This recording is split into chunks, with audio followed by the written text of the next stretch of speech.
atravessando oceanos, quebrando a casca do ovo, alimentando a verdade, que a arte nasce do povo.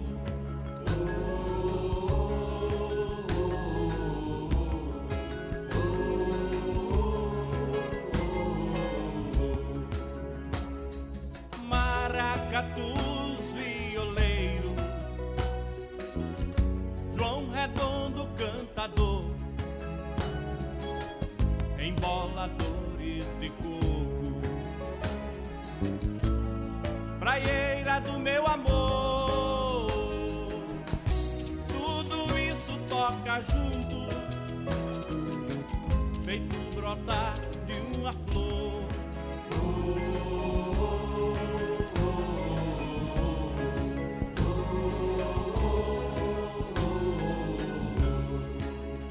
São as raízes bandeiras, encantos soltos no ar, nossa casa, nossa gente, nosso prazer de criar. A cultura é certamente uma maneira de amar.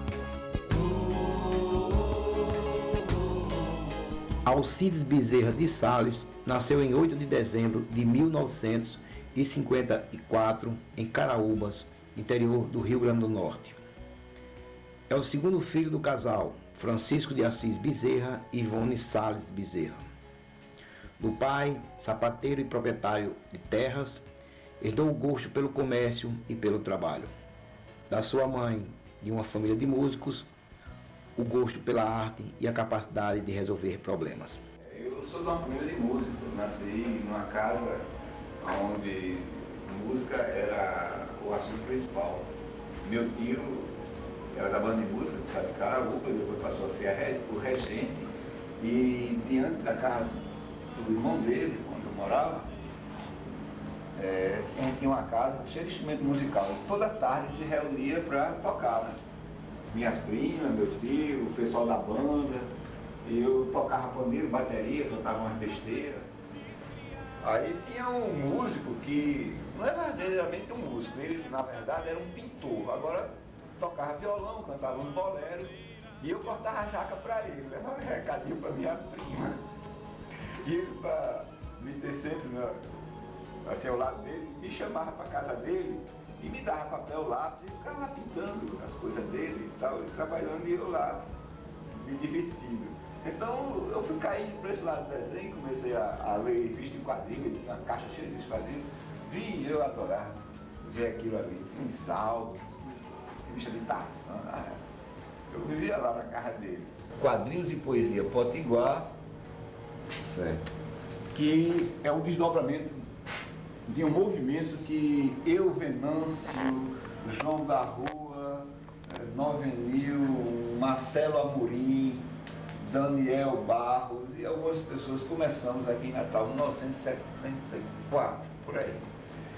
Esse grupo Cabra, o nome do Cabra, nossa concepção, é mestiço, né? Cara que não tem uma identidade racial muito definida. Então, isso se referia ao momento, no tempo da ditadura, ninguém da classe baixa, né, tinha acesso aos meios de produções culturais. Então eu, conhecendo já técnicas gráficas, coisas tais assim, passei a difundir os conhecimentos entre meus amigos para que eles pudessem editar seus próprios livros. Depois espalhou-se por outros tipos de produção musical, produção teatral. Chico César esteve aqui nesse tempo, teve Javari de Carne, teve Pedro Osmar, nós participamos de diversos eventos organizados por nós mesmos, por Cabra, e depois isso foi se bifurcando, se dividindo, gerando isso que vocês estão vendo hoje por aí,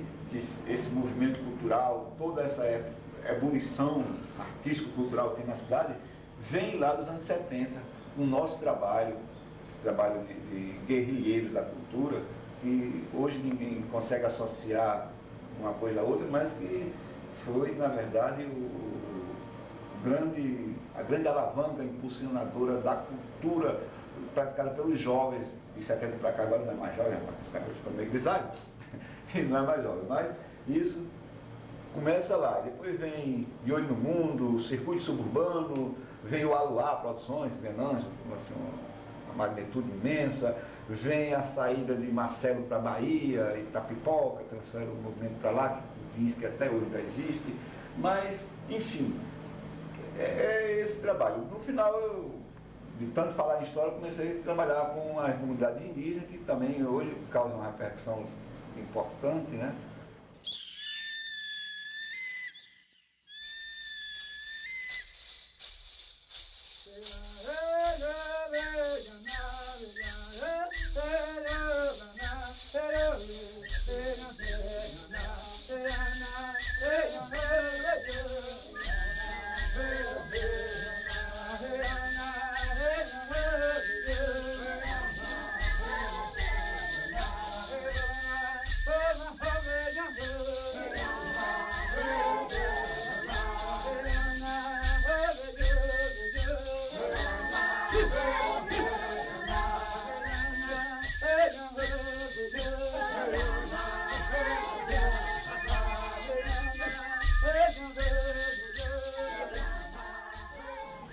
A gravura é o auxiliar importante da imprensa escrita.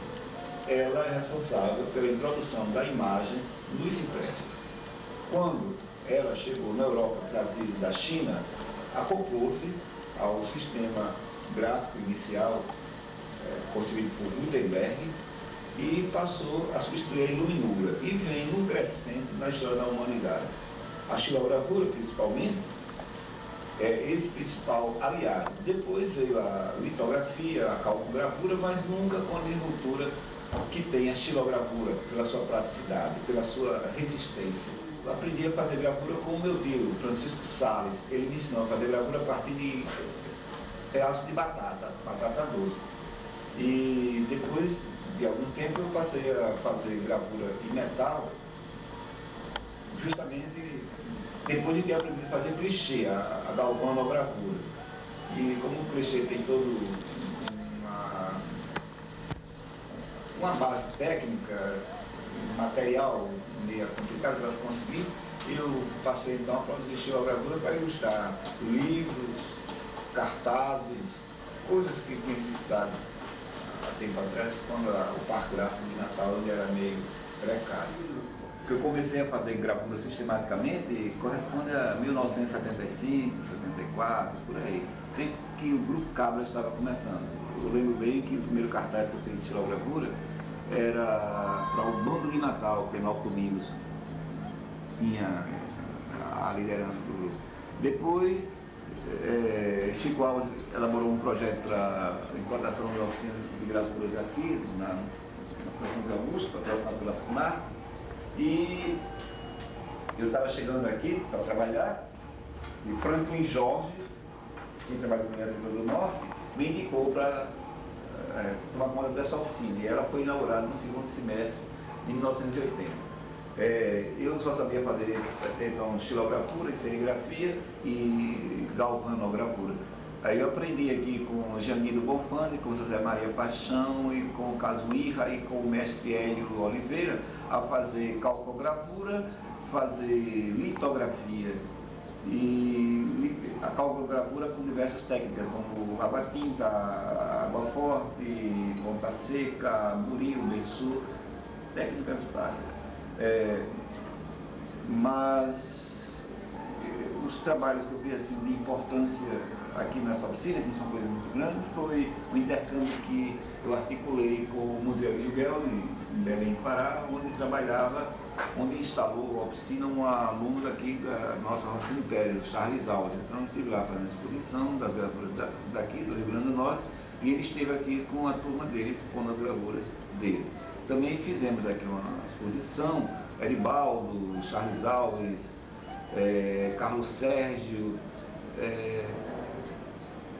João Natal,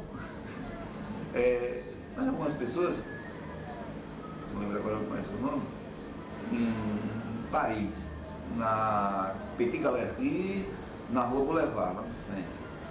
E também uma exposição que foi levada por Tânia Silveira para Frankfurt e outras cidades da Alemanha. E também um projeto que está sendo desenvolvido até hoje, chamado Projeto Chiptaíra, quando nós preparamos a capa dos folhetos, que são editadas cada ano durante a Semana do Folclore aqui na nossa fundação.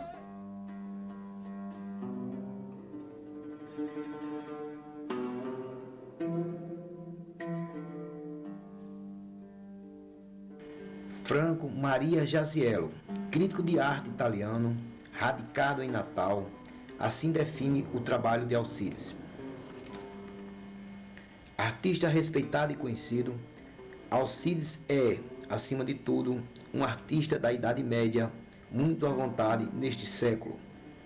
Sua calma, sua dedicação, sua paciência, o bom humor, a disposição e a suportação, assim como a aplicação incansável à mesa de desenho e a didática do traço, fazem lembrar a pureza e a firmeza resoluta dos monges do século XII, copiando manuscritos e iluminando-os com seus desenhos, transmitindo, hora por hora, linha após linha, um antigo e novo saber.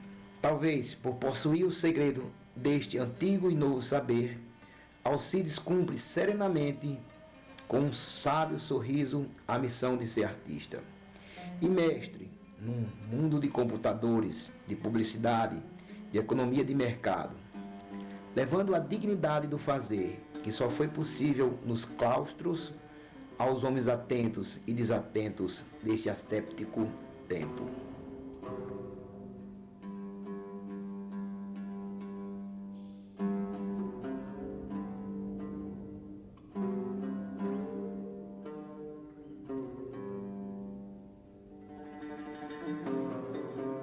Eu acho que já está no ponto de ser concluída, pelo que eu já imprimi aqui, pelo que eu já vi. Por esse lado aqui, deixa eu pegar só um pouquinho aqui, melhor. Esse lado, mais um pouquinho, presença aqui.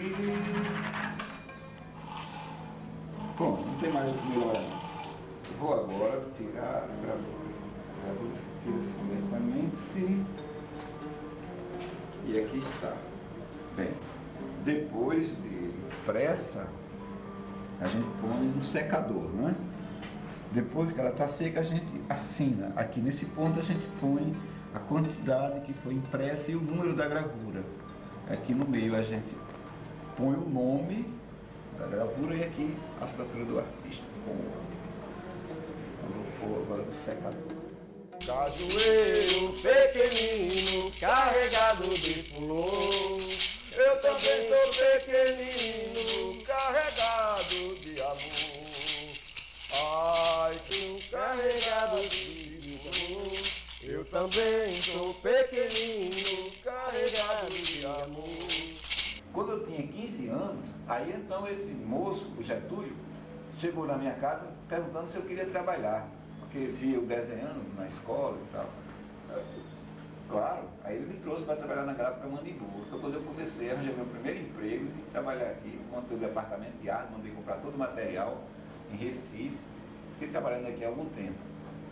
E fui trabalhar fazendo serigrafia, para ser o Galvão, e depois eu fui trabalhar no RN Econômico, fazendo fotomontagem para ele, muitas outras coisas lá, e passei algum tempo sobrevivendo como desenhista, depois fui ser topógrafo e tal, mas larguei a profissão que não dava para mim. Eu voltei para a gráfica Manimbu, trabalhei aqui por um tempo, pré-maté, e por final eu encerrei minha carreira de desenhista lá na Tribuna do Norte, fazendo diagramação do jornal Tribuna quando foi implantado o sistema de offset.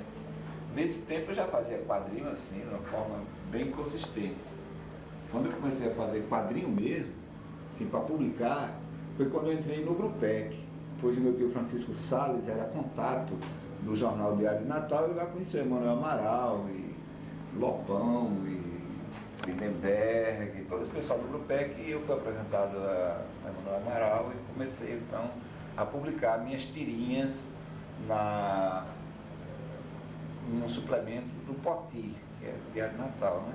O meu personagem que foi publicado primeiro está aqui, é o Capiroto, está aqui. Isso aqui é um desenho que eu fiz para a primeira exposição de quadrinho que eu participei, em 74. Desenho assim, mais ou menos, né? Aí esse aqui é o personagem, era um cãozinho que andava no redemoinho, fazia muitas presepadas, né? Tinha como inimigo principal o cibermonstro. Era interessante. Depois, então eu criei essa outra série aqui, chamada Tombstone City. Porque na época tinha uma gíria, né? Tinha uma revista, Billy the Kid, que era na cidade Oito-Erbe, aquele negócio todo, falava em Tombstone City, né? Mas o pessoal não sabia falar direito aqui. Aí dizia Tombstone City. Aí eu botei esse nome todo assim, Tombstone City. Que é uma questão assim da marginalidade, misturada de cowboy com investigador de polícia, ladrão, essa coisa toda. Essas tirinhas aí, produzidas em 1980. Depois, antes disso, aliás, eu tinha começado a editar uma revistinha chamada Maturi, aqui na Gráfica Guanibu, quando eu trabalhei pela segunda vez, em 1975. Essa revista teve assim uma grande repercussão, fui até preso por causa dela. Recife, a Polícia Federal me deteve lá numa exposição com o J. Medeiros e tal. O número 1 tinha uma historinha que eu desenhei meio invocada, aí o policial lá, meu Deus. Essa revista Maturi não foi a primeira que eu produzi, né? Eu, quando cheguei do interior, que eu estava trabalhando com topografia, trouxe um certo dinheiro e montei uma gráficazinha com o Lindenberg. Então, nessa gráfica, a gente produziu a revista Cabra Macho. Saiu 3 edições e chegou a circular em todo o Nordeste essa revista. Aí a gráfica acabou por aí, e também a Cabra Macho, né? Foi quando eu fui fazer essa tal de Maturi.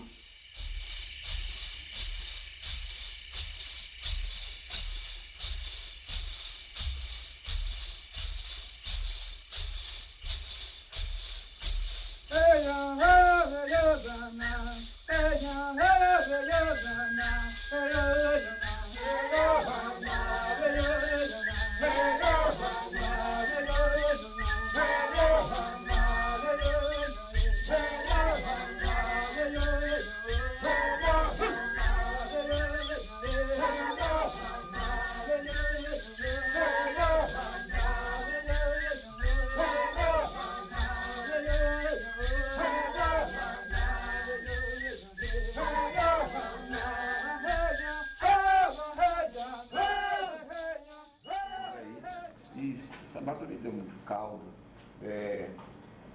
Fio veio morar aqui em Natal, no final da década de 70, e começou a mandar ela lá para o Pasquinho. Eu também comecei a colaborar com o Pasquinho, vendendo minhas chazinhas para o Pasquinho, o pessoal gostou, se interessou muito pelo desenho chamado Luiz Pinheiro, que publicava o desenho dele, que é um grande desenho desse estado. E nós, depois da Maturi, a gente passou a editar a revista Igapó. O primeiro número foi esse aqui, eu e Manuel começamos a produzir isso aqui, que era um projeto de fazer a história do Rio Grande do Norte em quadrinhos. Então a gente começou com essa aqui, Igapó, História de Lampião, e a segunda que a gente fez foi Jesuíno Brilhante. A Jesuíno Brilhante, que aqui está, a gente fez um monte de edição, inclusive foi quando a gente começou a fazer experiência com teatro. Nessa aqui a gente montou o texto com o João Batista Júnior, do grupo Alegria Alegria, e fomos até Patu fazer o lançamento da revista lá, que vendeu parte da tiragem para a prefeitura. Isso aqui a gente teve financiamento da Funarte, no tempo que Ziraldo era presidente da Funarte. Eu mandei um projeto e ele aprovou e fomos contemplados em trocadilho, publicamos a revista e começou, como já disse, as experiências teatrais. Eu me dediquei assim ao trabalho da pesquisa histórica, do quadrinho épico, a partir de 80 por aí. Comecei a largar isso aí, me dedicar a esse tipo de quadrinhos. Aconselho de Cascudo, o mestre Luiz da Câmara Cascudo, meu tio frequentava a casa dele, era amigo do filho dele, Luiz Fernando, e eu de tabela vivia por lá também, né? E uma certa vez nós estávamos reunidos, o pessoal do Grupec com Cascudo, e ele falou assim: Meu filho, bota a história na rua. Isso era uma frase de efeito da época, né? Então, as outras pessoas que estavam comigo lá no dia, só Emanuel Amaral que realmente escutou também o conselho do mestre. Eu tomei o pé da letra. A partir de então, passei a fazer história da história do Rio Grande do Norte, a pesquisar, a ler, tudo que me chegava às mãos que tivesse alguma coisa com a história do Rio Grande do Norte.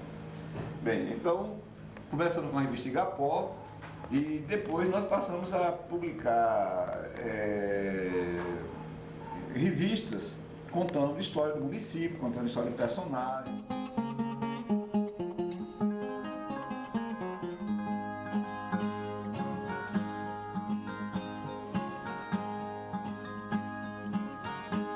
Vamos nós exaltar o centenário de quem foi pra cultura um conteúdo. É o nome imortal Câmara Cascudo, se vivesse faria aniversário. Mas se a data ficou no calendário, nós que estamos vivendo é pra lembrar. Entre os gênios da terra potiguar, não podemos negar dele o valor. Foi Cascudo o maior pesquisador que cuidou da cultura popular. Também